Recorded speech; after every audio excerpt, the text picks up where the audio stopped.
Oke, assalamualaikum warahmatullahi wabarakatuh. Jumpa lagi di sini di channel ini.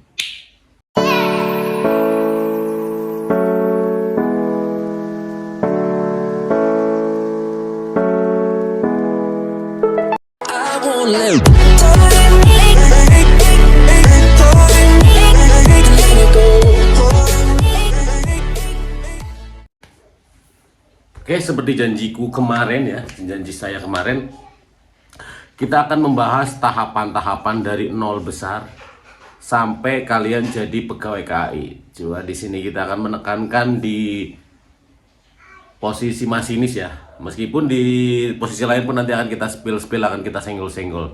Karena di dunia kereta itu nggak cuma perihal soal masinis, karena ada staff, ada bagian stasiun juga, ada staf kantor, ada banyak banget ini. Ada banyak banget ya untuk posisi-posisi yang penting di dunia kereta. Jadi buat teman-teman, bila emang tidak cocok atau tidak masuk kriteria untuk menjadi seorang masinis, ditunggu aja. Nantinya akan ada rekrutmen untuk menjadi bagian kereta, namun bukan untuk masinis di bagian-bagian lain. Seperti contoh nih, kita ada sekarang hari ini ya. Per hari kemarin sih ada rekrutmen berdasarkan job fair. Jadi sekarang kita bahas dulu. Ada berapa cara sih masuk ke kereta itu? Ya, ada berapa cara? Ada berbagai cara. Salah satunya itu ada yang namanya rekrutmen internal atau seleksi internal. Apa itu seleksi internal? Seleksi internal itu diberlakukan atau dikhususkan untuk pegawai-pegawai kereta, untuk karyawan kereta yang belum pegawai tetap. Untuk yang sudah bekerja di kereta, namun dia belum pegawai tetap, masih kontrak. Contoh kayak PS, loket, announcer, itu kan pegawai kontrak ya. Mungkin gak nanti dia akan jadi pegawai? Jawabannya mungkin. Ketika nanti ada program pengangkatan internal, teman-teman ini tuh berarti akan bersaing, melakukan rekrutmen juga sama, prosesnya pun sama.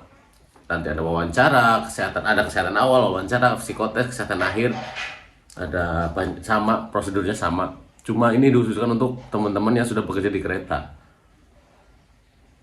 Kelebihannya untuk internal itu kalian bisa daftarnya untuk eksternal juga, karena kesempatannya jadi dua cuy. Selama kamu memenuhi persyaratan yang ditulis atau tertera di web itu. Itu yang pertama ya, ada rekrutmen internal. Yang kedua itu ada yang namanya SMA unggulan. Kemarin ya, ini kita berdasarkan data-data yang sudah terjadi. Rekrutmen berdasarkan SMA unggulan yang bekerja sama dengan KAI. Nah, kalau ini lebih ke kayak lulusan SMA tertentu nanti akan masuk, sudah menjadi jadi peserta atau bisa dibilang sudah ngikutin seleksi. Tentunya sama prosedurnya, melalui pemberkasan, seleksi kesehatan awal, psikologi, wawancara, kesehatan akhir. Jadi prosesnya sama, namun pesertanya itu berdasarkan dari SMA unggulan atau yang bekerja sama dengan KAI. Kalau itu prosedurnya saya juga kurang paham nih. Kenapa kurang paham? Karena biasanya itu udah kerjasama antara bos-bos ya, atau mungkin program-program yang sudah terpercaya. Ibaratnya lulusan dari SMA ini tuh insya Allah itu kualifikasinya memenuhi persyaratan untuk menjadi seorang pegawai atau karyawan KAI. Itu yang kedua. Yang ketiga itu job fair, melalui job fair. Job fair di sini biasanya diadakan di tempat-tempat tertentu. Jadi kalian harus hadir ke tempat itu. Misal job fair di UNES. Kalian harus datang ke UNES, membawa berkas-berkas yang telah ditentukan, yang disyaratkan. Datang ke sana, terus masuk ke standnya KAI itu. Job fair itu kan di situ biasanya kan nggak cuma KAI ya, atau mungkin cuma KAI aja bisa juga. Jadi kalian memenuhi semua persyaratan, semua berkas yang diminta oleh KAI. Syarat-syaratnya kalian datang ke situ.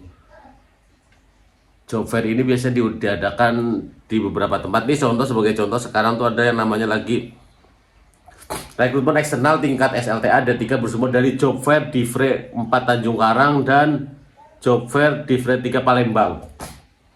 Ini berlangsung dari tanggal 13 sampai 25. Namun untuk tanggal pelaksanaannya nanti kita lihat dulu masih.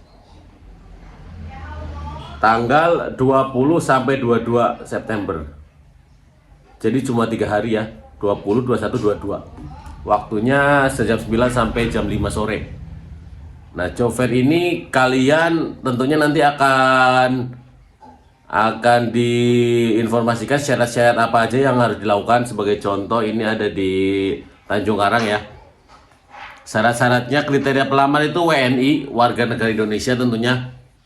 Jenis kelamin pria. Untuk yang di Tanjung Karang ini, yang dibutuhkan itu pria, sehat jasmani dan rohani, memiliki ijazah atau SKL. Dengerin, memiliki ijazah atau SKL. Jadi teman-teman yang baru lulus bisa menggunakan SKL, minta ke guru atau minta ke pihak sekolah ya. Tentunya udah legalisir juga ya. Untuk SLTA, SMA, SMK, MA atau MAK, dengerin ya. Untuk SLTA, sekolah lanjutan tingkat atas, itu mulai dari SMK, MA, oh ini SMA kali ini, SMK sih. SMK, SMA, SMA, SMK, MAK dengan nilai UAN rata-rata 7,0. Nilai akhir sekolah minimal 7,0. Bagi lulusan mulai dari tahun 2022 ya. 2020. Dan untuk D3 itu IPK-nya 3,0 minimal ya. Akreditasi jurusan pada saat tanggal kelulusan itu minimal B. Ini udah B nih cuy.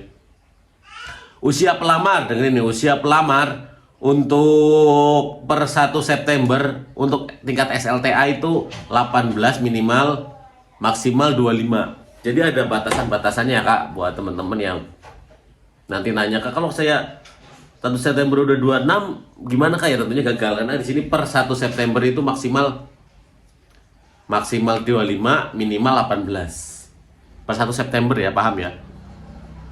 Tingkat pendidikan D3 itu serendah-rendahnya 20 per 1 September, per 1 September maksimal 27.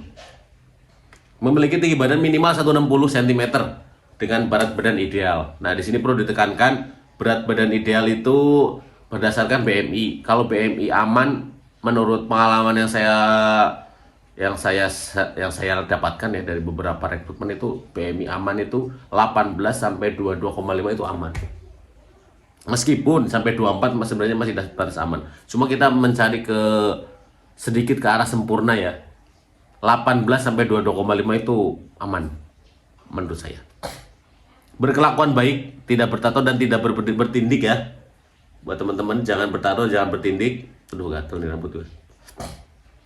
Tidak pernah atau menggunakan atau terlibat dalam kasus narkoba atau psikotropika tentunya ya. Tidak pernah dihukum penjara berdasarkan putusan pengadilan yang telah berkekuatan hukum tetap. Tidak pernah diberhentikan dari anak perusahaan atau institusi lain dikarenakan hukuman disiplin. Dan masih banyak syaratnya lain. Bersedia mengikuti seleksi rekrutmen sesuai dengan ketentuan yang berlaku oleh PT KAI. Tentunya itu penting. Bersedia mengundurkan diri dari hubungan kerja dengan institusi lainnya apabila telah memenuhi persyaratan dan dinyatakan lulus. Penting ya. Juga poin 15 penting juga nih, bersedia ditempatkan di seluruh wilayah kerja PT KAI. Bersedia ditempatkan pada formasi sesuai kebutuhan dan aturan yang berlaku. Lulus dalam seleksi calon pekerja baru dan dilakukan oleh PT KAI ya.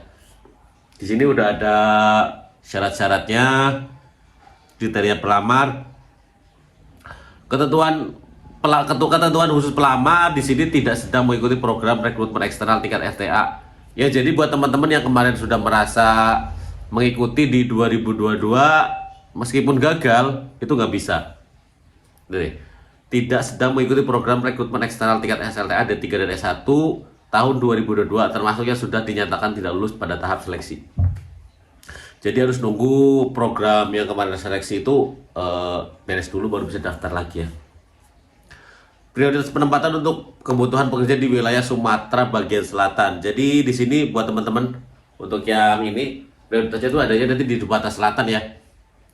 Penetapan formasi pekerja berdasarkan masing-masing seleksi rekrutmen masing-masing pelamar dan kebutuhan perusahaan. Bagi calon pelamar yang sudah melakukan vaksin dosis 3 tidak diwajibkan membawa hasil antigen dan wajib menunjukkan bukti vaksinasi melalui aplikasi Peduli Lindungi. Jadi kalau belum booster 3 pastinya nanti akan diwajibkan untuk antigen ya. Bagi calon pelamar yang melakukan vaksinasi dosis 3 wajib membawa hasil rapid antigen. Paham ya sampai sini ya? Oke.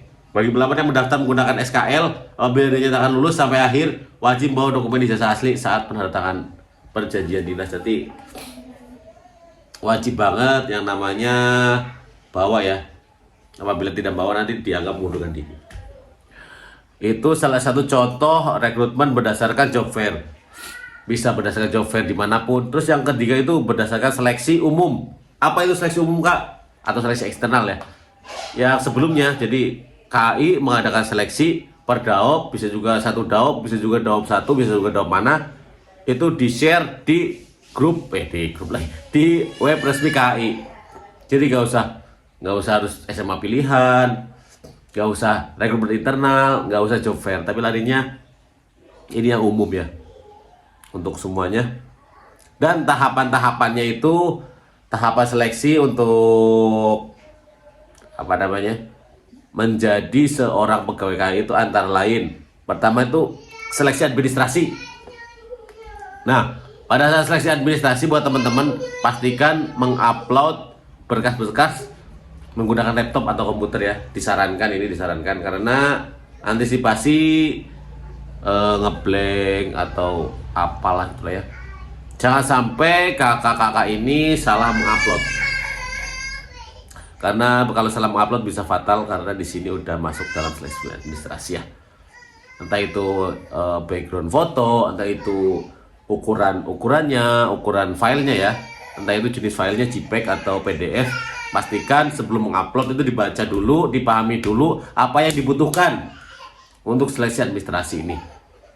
Next ada kesehatan awal, psikologi, wawancara, dan kesehatan akhir.